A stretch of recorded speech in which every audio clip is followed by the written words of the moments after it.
শুক্রবার আসলে মনে হয় আজকে ভালো মন্দ রান্না করতে হবে, ভালো মন্দ খেতে হবে। তো আজকে আমি রান্না করছি গরুর মাংসের তেহেরি।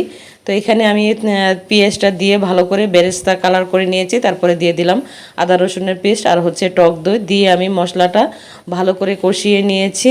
তো এখন দিয়ে দিলাম আমি গরুর মাংস এখানে প্রায় আমি 2.5 কেজির মতো গরুর মাংস নিয়েছি। এখন দিয়ে দিচ্ছি যে তেহেরির মশলাটা আছে, আমি মশলাটা দিয়ে দিয়েছি।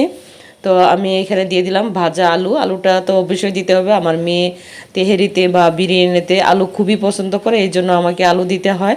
তো এখন দিয়ে দিলাম গরম পানিটা দিয়ে মাংসটা কিছুক্ষণ কষিয়ে নেব। মাংস নরম হলে ভালো লাগে, একদম সফট হলে। তো এই তো আমার মাংসটা কষানো হয়ে গেছে। এখন দিয়ে দিচ্ছি চাউলটা দিয়ে কিছুক্ষণ ভাজা ভাজা করে নিব, কষিয়ে নিব। তারপরে দিয়ে দিচ্ছি গরম পানি দিয়ে এখানে কাঁচামরিচ আর হচ্ছে অনেকটা গুঁড়া দুধ আমি দিয়েছি এখানে। এখন ঢেকে দিয়েছি। এই তো আমার রান্না করা হয়ে গেছে। বিরিয়ানিটা দেখতে যেমন কালারটা অনেক সুন্দর হয়েছে, খেতেও অনেক মজা হয়েছে।